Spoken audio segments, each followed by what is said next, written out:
Olá, detetives, tudo bem com vocês? Bom, hoje a lição é a 7, o versículo mudou, agora é João 14, capítulo 14, versículo 6. Jesus diz: Eu sou o caminho e a verdade e a vida. Ninguém vem ao Pai a não ser por mim, tá bom? E o mistério da lição qual é a mensagem mais importante que o profeta trouxe, tá bom? O texto base que nós vamos estar usando é Isaías, capítulo 6, do versículo 1 até o 8. Isaías no capítulo 7, versículo 14. E Mateus, no capítulo 1, do versículo 21 a 23, tá bom? E também Marcos, capítulo 16, no versículo 15, tá bom? Então vamos falar com Deus? Senhor, nós entregamos ao Senhor esta aula, te agradecendo pela semana que passou, obrigado pela vida, pela saúde que o Senhor nos deu. Abençoe, meu Deus querido, cada menino e menina que está representando a sua casa. Senhor, meu Pai, nós repreendemos todo o espírito do mal, meu Pai, sobre nós e sobre as nossas famílias, Senhor. Pai, abençoe, meu Deus querido, a nossa igreja e abençoe, meu Deus, o povo de Deus espalhado sobre a face da terra, Senhor. Meu Pai, que nós pedimos também, Senhor, meu Pai, que o Senhor visite os enfermos, meu Pai, onde eles estiverem, que o Senhor visite eles, Pai, em nome de Jesus. Muito obrigado, Senhor, em nome de Jesus Cristo também. Amém? Então vamos lá fazer a leitura de Isaías 6, tá bom? Então a mensagem diz assim, né? O mistério, né? Olha lá. Qual é a mensagem mais importante que o profeta trouxe? Então, como nós estamos vendo o livro de Isaías, é o profeta Isaías que trouxe essa mensagem importante. Então, vamos ver qual é essa mensagem, né? Então, vamos ler lá? No ano em que morreu o rei Uzias, eu vi também o Senhor assentado sobre um alto e sublime trono, e a cauda de seu manto enchia o templo. Serafins estavam por cima dele, cada um tinha 6 asas, com 2 cobriam os seus rostos, e com 2 cobriam os seus pés, e com 2 voavam e clamavam uns aos outros, dizendo: Santo, Santo, Santo é o Senhor dos exércitos, toda a terra está cheia da sua glória. E os umbrais das portas se moveram à voz do que clamava, e a casa se encheu de fumaça. Então disse eu: Ai de mim, pois estou perdido, porque sou um homem de lábios impuros e habito no meio de um povo de impuros lábios. Os meus olhos viram o Rei, o Senhor dos exércitos.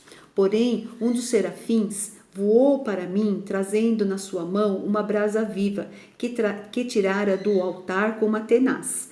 E com a brasa tocou a minha boca e disse: Eis que isto tocou os teus lábios, e a tua iniquidade foi tirada, e expiado o teu pecado. Depois disto, ouvi a voz do Senhor que dizia: A quem enviarei, e a quem há de ir por nós? Então disse eu: Eis-me aqui, envia-me a mim.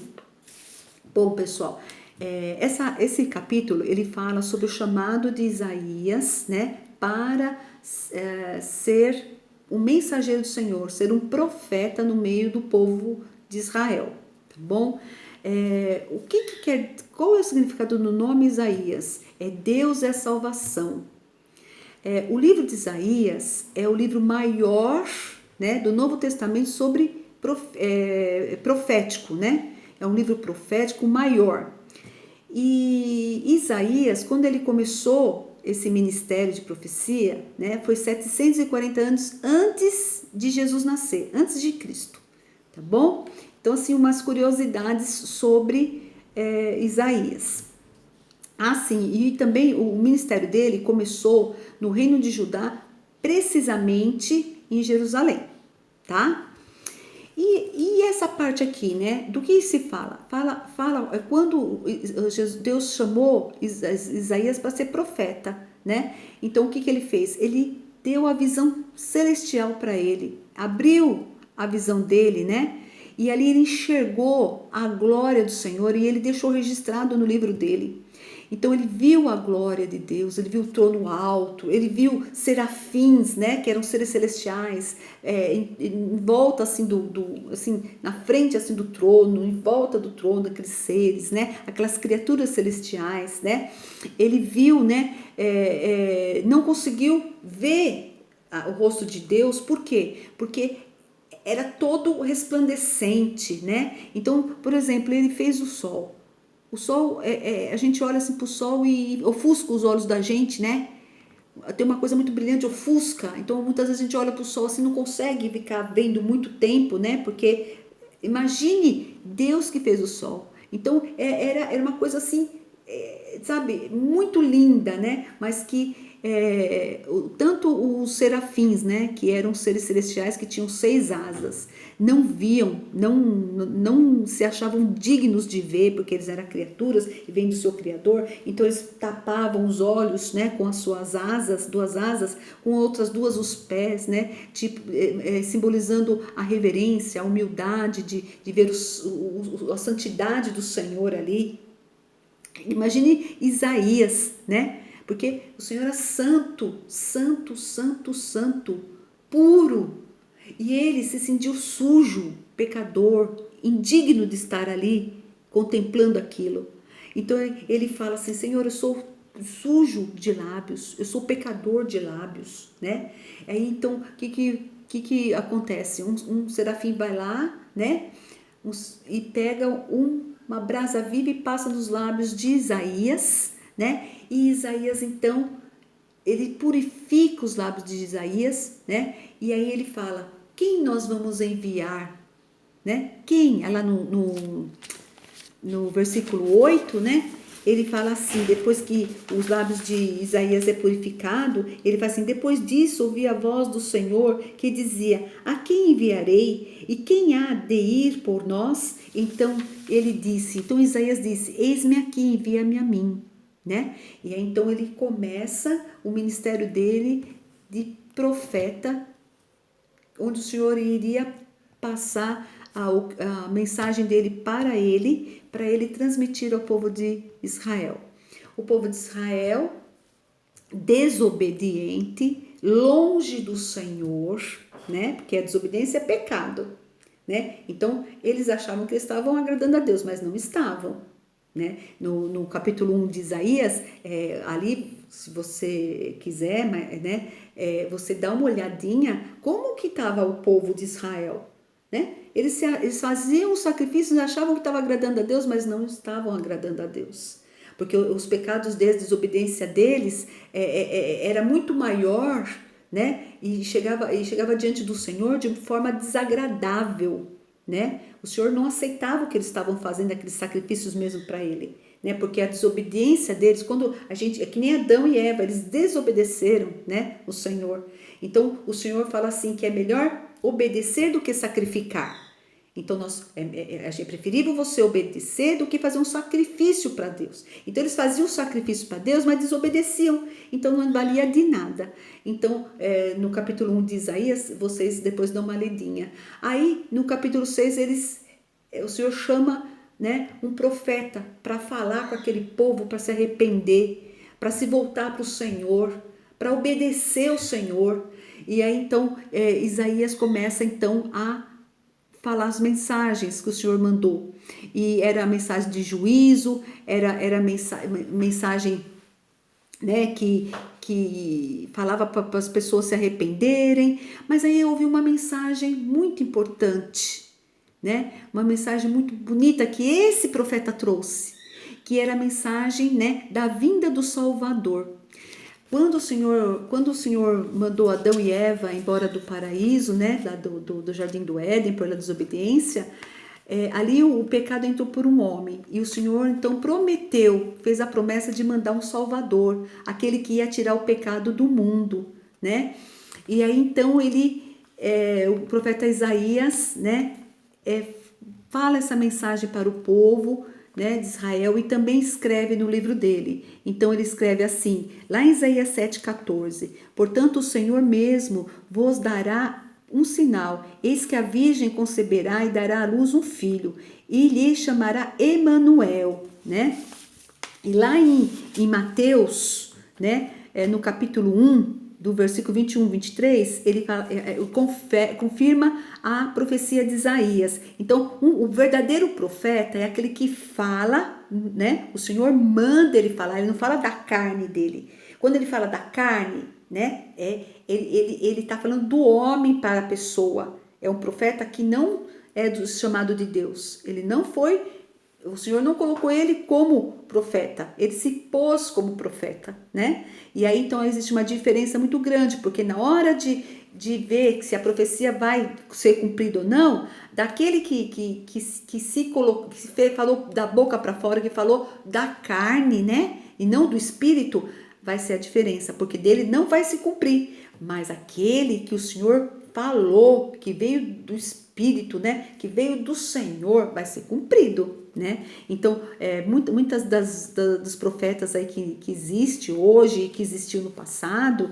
muitos deles, né, foram envergonhados, porque falavam que era profeta, todo mundo acreditou, e aí na hora de acontecer a profecia, e geralmente eles davam uma data para a profecia acontecer, eles, né, foram envergonhados, porque o Senhor não tinha mandado nada, e eles falavam assim, o Senhor falou, e o Senhor não tinha falado nada, e aí eles são envergonhados porque nada acontece. Não foi o caso de Isaías. Isaías foi realmente um profeta de Deus, e o que ele falou, né, aconteceu. E aconteceu quanto tempo? 700 anos, né, do tempo que ele falou, né, que viria o Salvador, até ao nascimento do Senhor Jesus. Passou 700 anos. Ai, professora, mas 700 anos? Porque o Senhor, quando ele faz uma promessa, ele cumpre. Pode passar o tempo que passar, ele vai cumprir. Se ele falou que ia mandar o Messias, que ele ia mandar o Salvador, né, que ia tirar o pecado do mundo, ele vai mandar, mas é no tempo dele, né, no relógio dele e na hora que ele quiser. Então, assim, o relógio de Deus é diferente do nosso. Por isso que 700 anos, né?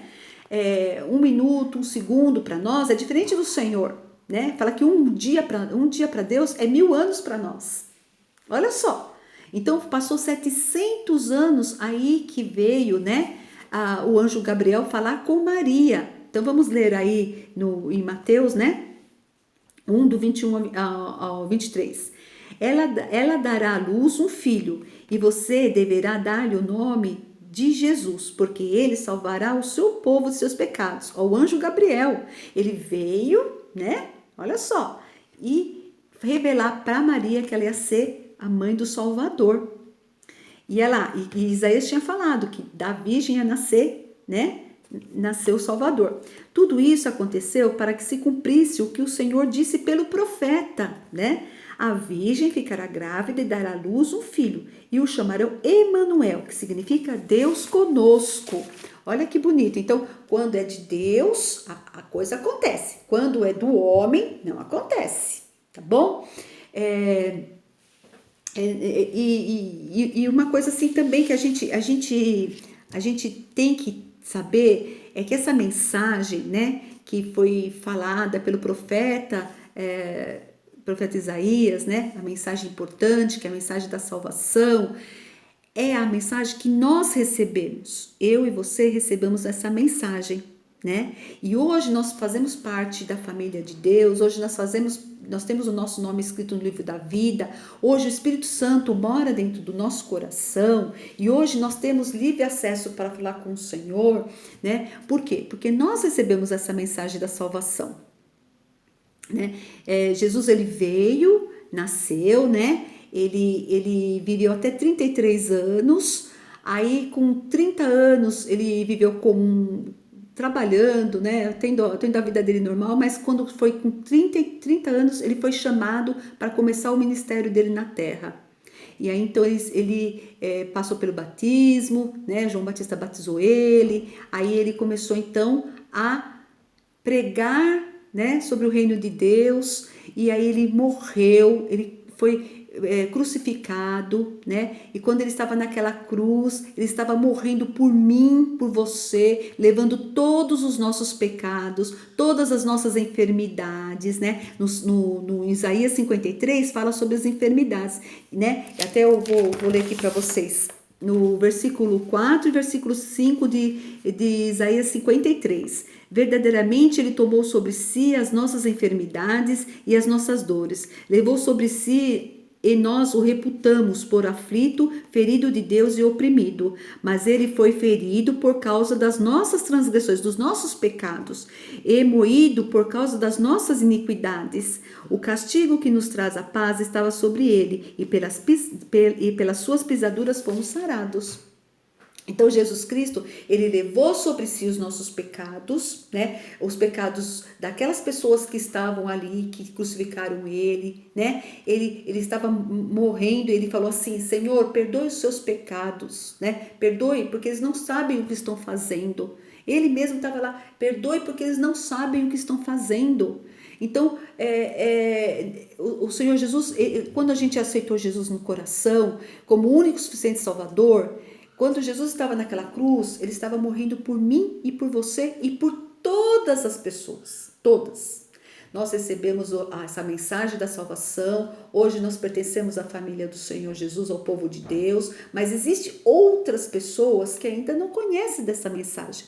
Então, quem é que vai passar essa mensagem do plano da salvação? Quem vai falar para eles o que Jesus fez? Quem vai falar para essas pessoas que somente através do Senhor Jesus Cristo nós vamos poder entrar no céu, que nosso nome tem que estar no livro da vida, né? Que Jesus é o único caminho, porque ainda eles estão lá, todos os caminhos nos levam para Deus. Não, é o único caminho que nos leva para Deus. Quem vai fazer esse trabalho, né? Que Isaías falou, que Jesus veio e fez a parte dele ali, né? Que ele morreu por nós, que ele é o Cordeiro de Deus e que ele levou todos os nossos pecados e que através dele nós temos a vida eterna. Quem? Hoje nós temos a gente já tem essa verdade, né? Hoje nós temos Jesus, que ele é o nosso caminho, nossa verdade, nossa vida, e que através dele nós vamos poder entrar no céu. Mas seu vizinho sabe disso? Seu amiguinho sabe? Seu parente sabe? Porteiro do condomínio onde você mora sabe? A tua professora sabe? Então, quem vai fazer isso? Quem são os profetas que vão fazer isso? Hoje nós que somos os profetas que levamos a mensagem da salvação para as pessoas. É eu e você que temos que fazer isso, tá bom? Não é somente o outro fazer e eu ficar só esperando, não. Nós temos essa missão. Tá? De ser profeta nos dias de hoje, tá bom? Em Mateus, no capítulo 16 de Mateus e no versículo 15 diz assim, o Senhor Jesus falando para os discípulos: ide por todo o mundo e pregai o evangelho a toda a criatura, aquele que crer e for batizado será salvo. Então o Senhor manda a gente fazer o quê? Ir o quê? Pregar a palavra, pregar o plano da salvação, salvar almas para ele. E como que nós vamos fazer isso no meio da pandemia, que a gente está no isolamento? Através das redes sociais, tá bom? Através, sabe, você pode fazer um bilhetinho, colocar embaixo da porta aí do apartamento, da vizinha, nas caixas de carta quando der para você sair, quando, sabe, der passear com o cachorro, faz alguma coisa aí, né, que você possa escrever, Jesus salva, sabe? Jesus é o caminho, a verdade e a vida, sabe? Ninguém vai ao Pai a não ser por mim, sabe? Vai lá, escreve um versículo, faz a tua parte, né? Nós temos que fazer a nossa parte. Hoje nós somos o profeta nessa terra, tá bom? Vamos orar, gente. A palavra de Deus diz que a gente tem que orar sem cessar. Existem chamados, né? Como Isaías foi chamado, né? Jesus começou o ministério dele, assim nós também, né? Uns vão ser chamados, né? Para ser pastores, missionários. Missionários nós já somos missionários, Assim, não precisamos ficar, vocês não precisam ficar adultos para ser missionários. Você já é um missionário de Jesus, que leva a palavra do Senhor, tá bom? Então, existem vários chamados, né? Chamados para ser pastores, para ser professores, para ser músicos, para ser trabalhar no louvor, né? Então, existem vários chamados, né? Para a gente trabalhar para o Senhor, mas temos que começar já, tá? Almas estão sedentas aí, pessoal, né? Muitas pessoas sofrendo com essa pandemia, muitas pessoas em luto com essa pandemia e precisa da mensagem de amor, a mensagem de esperança, a mensagem de salvação que nós temos e nós temos que compartilhar com essas pessoas, tá? Usa o WhatsApp, usa o Facebook, usa o Instagram, usa o telefone, tá? Usa o papel com caneta. Escreve uma frase, manda embaixo da porta do apartamento, faz a tua parte, tá bom? Faz a tua parte, como eu tenho que fazer a minha, né? Então, nós somos, tá bom? Os verdadeiros profetas aqui nessa terra, tá bom? Deixa o Espírito Santo te mover, te mandar fazer, tá? Não fica acomodado. Eu já sou salvo e eu não me importo com o outro. Não. O Senhor se importa com todas as vidas, com todas as almas são importantes, tá? Quando ele morreu na cruz lá, ele estava morrendo por todos, tá? Aqueles que estavam ali crucificando, como aqueles que viriam, né? Depois, né? Que nós somos esse depois, tá? E vai vir depois da gente, mas que nós possamos fazer a nossa parte, tá bom? Então, vamos orar para agradecer ao Senhor pela nossa salvação e que nós possamos levar essa mensagem da salvação para aqueles que precisam. Senhor, meu Deus, nós queremos agradecer por esta aula. Senhor, meu Pai, como Isaías falou, Senhor, envia-me a mim, Senhor. Envia a nós, Senhor, meu Pai, onde há necessidade, Senhor, de vidas sedentas, Pai, do teu evangelho, Senhor, de conhecer a verdade, Senhor, que liberta, Senhor, que dá esperança e que dá vida. Pai querido, em nome de Jesus, Senhor, meu Pai, ajuda a gente a enxergar, ajuda a gente a ouvir, Senhor, a sentir, Senhor, aquelas pessoas que realmente querem, Senhor, meu Pai, serem salvas, Pai. Em nome de Jesus, Pai querido, que no meio dessa pandemia nós possamos fazer a diferença como povo de Deus nessa terra. Muito obrigado, Senhor. Em nome de Jesus Cristo, amém. Amém? Tchau.